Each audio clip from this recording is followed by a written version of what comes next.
everyone. That's Buster, Augie, and Rocky in the background saying hello. As promised, I want to do a real short video here and a review on some papers that I use to wrap my caramels. I use a product that I buy on Amazon.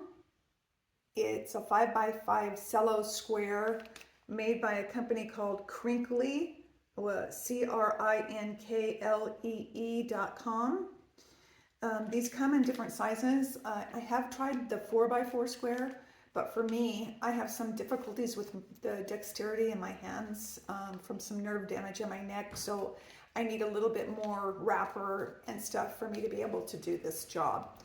You can use wax paper, and I'm going to show you both ways, and I'm going to show you why I am a firm fan of this product. I do not have any affiliation with them. I've never spoken to anybody at this company. This is an unbiased review. So I have a slab of caramel here, which I'm going to tilt the camera down so that you don't see my face and you only see my hands. It'll make it easier to go through this. There we go.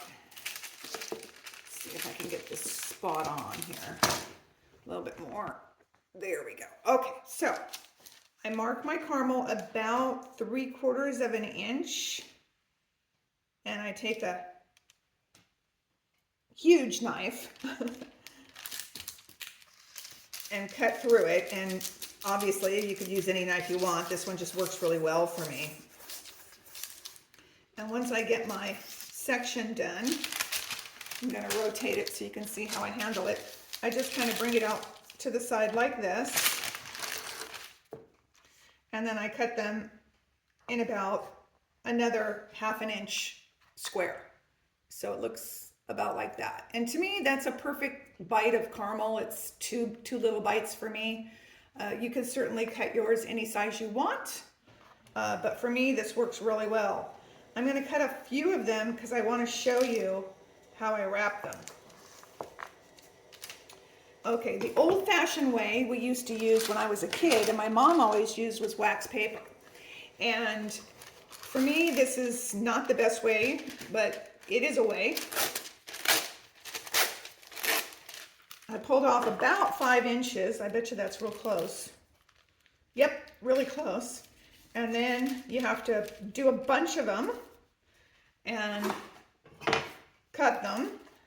So it takes forever to prepare 500 wrappers. It'll take forever.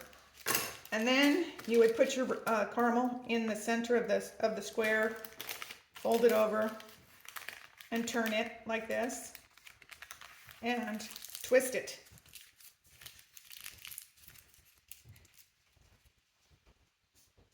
And this works, but for me, I get frustrated because often it rips right at the seam.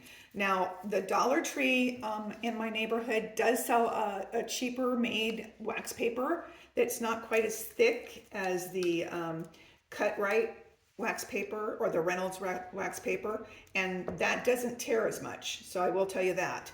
But for me, this is not the optimal way that I like to wrap caramel. I like to use these Crinkle wrappers. This is just a 5x5 sheet of cellophane.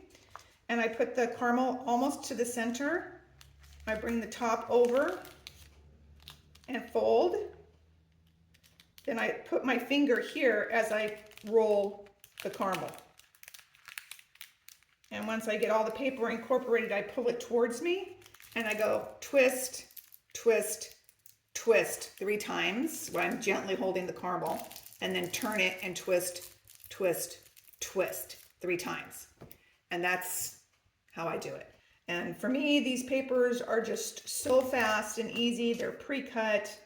It's just a matter of getting it on there, going to town.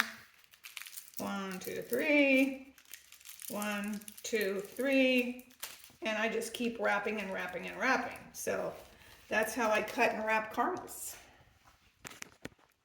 I hope that was helpful to y'all.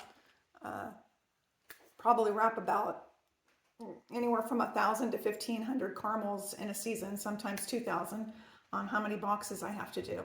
Once I've got them all wrapped, you can either store them in a Ziploc bag airtight. Just throw all your little packages into the Ziploc like this.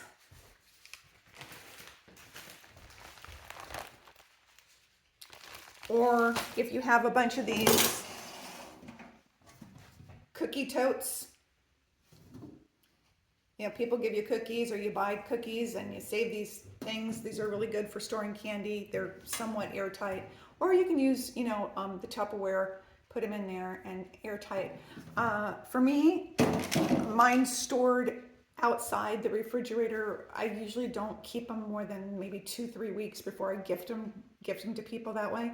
If I have to do them ahead, I freeze them because they last in the freezer for a good 3 months, no problem, as long as they're packaged properly.